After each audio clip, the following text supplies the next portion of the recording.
हकीकत में आज़ाद तो एक दिन हुए थे, लेकिन शायद हम आज भी आज़ाद नहीं हैं। इंडिया ने अपना कॉन्स्टिट्यूशन 2 सालों के अंदर बनाया और हमें 9 साल लगे। उन्होंने एक इलेक्टेड प्राइम मिनिस्टर लेके आ गए और हम इलेक्शन ना करवा सके। कि इंडिया पहले हमसे बात करने पर रजामंद था, वो चाहता था कि पाकिस्तान से बात हो, लेकिन अब वो बात भी नहीं करना चाहता। बल्कि उनकी स्टेटमेंट भी बड़ी अच्छी है, वो कहते हैं कि हम पाकिस्तान में किससे बैठ कर बात करें। उनको पाकिस्तान से कोई ऐसे मुतबर शख्सियत नज़र नहीं आ रही, यानी एक जमहूरी मुल्क के होते हुए हमारे प्राइम मिनिस्टर उनको प्राइम मिनिस्टर नज़र नहीं आ रहा। तो देखिए यहाँ पे कसूर तो ज़ाहिर बात है इस घिसी पिटी हुई जमहूरियत का है, जहाँ पे लोगों को इलेक्ट तो करवाया जाता है लेकिन उनको इख्तियार नहीं दिया जाता, इख्तियार कोई और रख लेता है। जमहूरियत होती क्या है?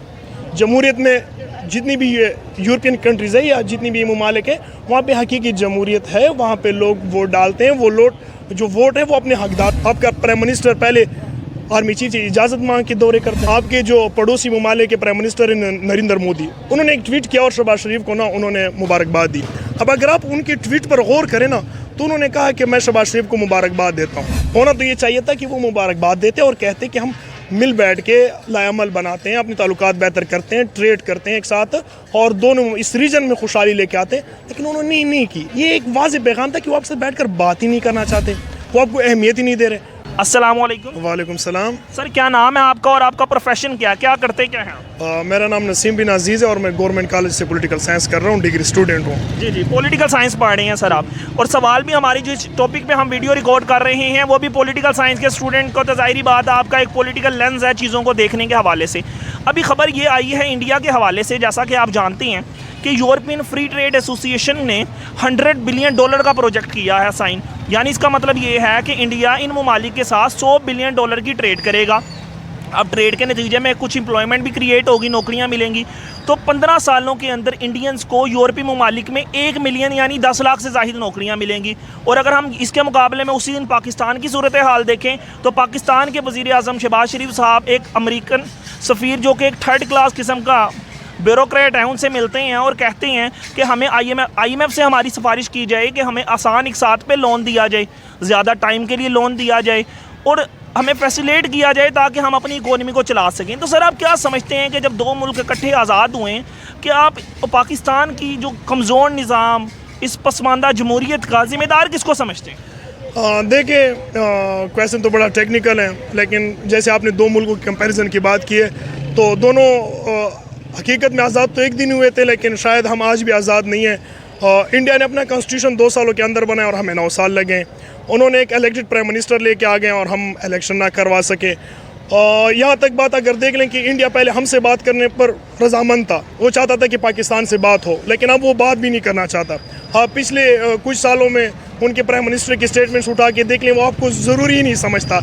वो बल्कि उनकी स्टेटमेंट भी बड़ी अच्छी है, वो कहते हैं कि हम पाकिस्तान में किससे बैठ कर बात करें। उनको पाकिस्तान से कोई ऐसे मुतबर शख्सियत नज़र नहीं आ रही, यानी एक जमहूरी मुल्क के होते हुए हमारे प्राइम मिनिस्टर उनको प्राइम मिनिस्टर नज़र नहीं आ रहा। तो देखिए यहाँ पे कसूर तो ज़ाहिर बात है इस घिसी पिटी हुई जमहूरियत का है, जहाँ पे लोगों को इलेक्ट तो करवाया जाता है लेकिन उनको इख्तियार नहीं दिया जाता, इख्तियार कोई और रख लेता है। अगर इंडिया की बात करें तो इंडिया की जो फ़ॉरेन पॉलिसी है वो बड़ी आज़ादाना फ़ॉरेन पॉलिसी है। वो अमेरिका के सफ़ीर के साथ, उनका सफ़ीर अमेरिका के जो वज़ीर ख़ारजा है उनके साथ उनका वज़ीर ख़ारजा ठहर कर ये बात करता है कि हम बेशक ईरान और दूसरे ममालिक के साथ अपनी ट्रेड कम कर लेंगे, आप अपने अलाई यूरोपियन कंट्रीज़ की जो ट्रेड है वो कम करवा दें। वो अमेरिका की वज़ारत ख़ारजा के साथ ठहर कर ये बात कर रहा होता है। तो उनकी जो फ़ॉरेन पॉलिसी है वो बड़ी आज़ाद है, क्योंकि वहाँ इलेक्टेड गवर्नमेंट आती है, वहाँ पर कोई 4 या 5 दफ़ा मार्शल लॉ नहीं लगा। यहाँ पर जब आपके मार्शल लॉ नहीं लगेंगे, जब आपके लोग इलेक्ट होकर आएंगे लेकिन वो हकीकी इलेक्टेड लोग होंगे, वो गवर्नमेंट इलेक्टेड गवर्नमेंट होगी, उनके पास इख्तियारात होंगे, तो अगले भी जो है वो आपके साथ बैठकर बात करेंगे, वो आपकी बात को अहमियत देंगे। क्योंकि जो बाहर बैठे हुए कोई अंधे लोग तो है नहीं, उनको तो समझ आती है कि यहाँ पे कौन लोग इलेक्ट होकर आए, किस तरह इलेक्ट होकर आएँ, और जो इलेक्ट होकर भी आए हैं, चाहे जिस तरह भी इस निज़ामी सिस्टम से होकर आएँ, क्या वो बात करने के काबिल हैं? उनको पता है हम इनसे बात करेंगे अगली पीछे बात। अब अगर पिछली गवर्नमेंट की एग्जांपल है, मैं प्राइम मिनिस्टर की बात नाम ही नहीं लेता, मैं पिछली गवर्नमेंट की बात करता हूँ। उन्होंने एक पॉलिसी दी, चलो पॉलिसी भी नहीं दी, उन्होंने रशिया का एक विजिट कर लिया। आपके यहाँ पे आपकी जो आर्मी चीफ है वो डिनाई कर रहे हैं। अब एक प्राइम मिनिस्टर की विजिट को आप कर लीजिए। आवाम को बताइएगा ना, आप बात बेसिकली कर रहे हैं यूक्रेन रशिया वार की, और आप बात कर रहे हैं जब वजीर आजम इमरान खान साहब रशिया चले गए और बाजवा साहब जो उस टाइम के चीफ ऑफ आर्मी स्टाफ थे वो मजम्मत कर रहे हैं रशिया की। बिल्कुल वो कर रहे हैं, वो कह रहे हैं हम नहीं गए, आपकी पॉलिसी एकदम पॉलिसी में शिफ्ट आ गया। अमेरिका ने आपको कहा कि आप ये क्या कर रहे हैं। आपके प्राइम मिनिस्टर को बैक फुट पे जाना पड़ा, आपकी गवर्नमेंट को बैक फुट पे जाना पड़ा, आपका आर्मी चीफ आके स्टेटमेंट दे रहा है। आप ये तो किस तरह आपसे बैठ कर कोई बात करेगा? तो ज़ाहिर बात है वो भी आपको ब्यूरोक्रेटी बेच के आपसे कहेंगे कि इनसे बात करें, क्योंकि इलेक्टेड प्राइम मिनिस्टर है नहीं। इलेक्टेड प्राइम मिनिस्टर भी है तो उनके पास इख्तियारात नहीं है। हाँ, मतलब आपके कितने प्राइम मिनिस्टर ने जाके बातें की हैं और जहाँ पर भी की वो नहीं समझते। देखिए जमहूरियत होती क्या है, जमहूरियत में जितनी भी यूरोपियन कंट्रीज़ है या जितनी भी ममालिक है वहाँ पे हकीकी जमहूरियत है। वहाँ पे लोग वोट डालते हैं, वो जो वोट है वो अपने हकदार को पहुँचता है। उसके बाद वो एक बंदा इलेक्टेड होके आता है, लोग उनको अपने इख्तियारात सौंपते हैं कि भाई हमने आपको इलेक्ट किया हुआ है, ये हमारे इख्तियारात आपके पास है, आप हमारी फैसला साजी करें, पॉलिसी साजी करें। यहाँ पर तो आपकी आधी आवाम मानती ही नहीं है, और जो भी है जैसी भी सिस्टम से उनके पास इख्तियारात नहीं है। आपका प्राइम मिनिस्टर पहले आर्मी चीफ से इजाज़त मांग के दौरे करते हैं, तो आप कैसे कह सकते हैं कि आपसे बैठ के कोई बात करेगा, आपको कोई लोन देगा, आपकी बात आपको कोई मानेगा? आपने पिछले कितनी भी लोन टाइम पे किए हैं, देखिए ना, आपका तो मसला ही है सारा। तो सर आप क्या समझते हैं कि इस मुल्क के अंदर, अगर जैसा कि आपने बहुत अच्छी बात की कि मोदी साहब तो फ़िलहाल उन्होंने तो 2-3 साल से तो पाकिस्तान का नाम नहीं लिया, उससे पहले वो कह रहे थे कि हम किससे बात करें। सर आप ओवरऑल, मैं आपकी बात से एग्री करता हूं कि पाकिस्तान में इतने मार्शल लॉज लगे, और इवन के अगर आप ओवरऑल स्ट्रक्चर देखें तो हमें ये चीज़ पता चलती है 77 सालों के अंदर तमाम बड़े फैसले, वो चाहे इस मुल्क की फॉरेन पॉलिसी हो, इकोनॉमिक पॉलिसी हो, या आर्मी की ट्रांसफ़र पोस्टिंग हो, या इस मुल्क की गवर्नेंस हो, ये इस्टेब्लिशमेंट ने हम अपने हाथ में रखी, लेकिन फिर भी हमें यूनिफॉर्मिटी इन कमांड नज़र नहीं आती। इसकी वजह आप क्या समझते हैं? देखिए, मैं जैसे मिसाल के तौर पर मैं आपकी बात से एग्री कर रहा हूँ कि इस मुल्क के सारे फैसले इस मुल्क की फ़ौज ने अपने हाथ में रखे, लेकिन जब वो फैसले कर भी रहे हैं फिर भी उनकी गवर्नेंस के अंदर एफिशिएंसी नहीं है। अगर उन्होंने पॉलिसी, फॉरेन पॉलिसी बनानी है तो ये किस किस्म की फॉरेन पॉलिसी है कि आप अफगानिस्तान में जिसको सपोर्ट करते हैं वो हुकूमत में आता है, वही आपको बुरा भला कहता है। आप खुद सैंडविच बने हुए हैं चाइना के और अमेरिका के दरमियान। आपके अंदर एक यूनिफॉर्मिटी ना सिर्फ कमांड में नज़र आती है, चूंकि यूनिफॉर्मिटी इन कमांड नहीं है तो उसकी मैनिफेस्टेशन भी कहीं नज़र नहीं आती। इसका जिम्मेदार किसको समझते हैं? देखिए, पहले तो मैं एक प्राइम मिनिस्टर की बात कर लेता हूँ जो हमारी रिसेंटली गवर्नमेंट बनी है। आपके जो पड़ोसी ममालिक के प्राइम मिनिस्टर नरेंद्र मोदी, उन्होंने एक ट्वीट किया और शहबाज शरीफ को ना उन्होंने मुबारकबाद दी। अब अगर आप उनके ट्वीट पर गौर करें ना, तो उन्होंने कहा कि मैं शहबाज शरीफ को मुबारकबाद देता हूँ और बात ख़त्म कर दी। जबकि जो आपके पड़ोसी मुल्क के प्राइम मिनिस्टर नरेंद्र मोदी ने ट्वीट किया और कहा कि मैं शहबाज शरीफ को वज़ीर-ए-आज़म बनने पर मुबारकबाद पेश करता हूँ, और यही पर बात उन्होंने ख़त्म कर दी। अब अगर आप इंटरनेशनल रिलेशन में बात करें तो एक ममालिक या कोई पड़ोसी ममालिक का प्राइम मिनिस्टर दूसरे मुल्क के या पड़ोसी ममालिक के प्राइम मिनिस्टर को ऐसी मुबारकबाद नहीं देता।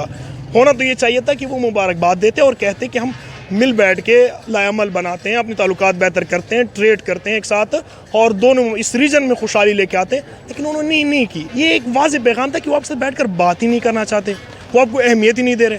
वो कहते हैं कि रीजन में हमारा तो पाकिस्तान से कोई मुकाबला ही नहीं है, कोई कंपैरिजन ही नहीं है। फिर आपने बात की कि हमारी जो पॉलिसी है उसमें हमारी पॉलिसी में ना यूनिफॉर्मिटी इन कमांड ही नज़र नहीं आ रही, यूनिफॉर्मिटी कमांड ही नज़र नहीं आ रही।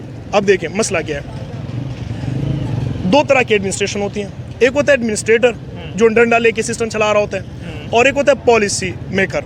अब जो एडमिनिस्ट्रेटर होगा वो डंडा उठाएगा, वो 5 साल तो सिस्टम को सीधा कर देगा, वो डंडा चलाएगा, लेकिन वो जब जाएगा वो सिस्टम दोबारा अपनी हकीकी शक्ल में आ जाएगा।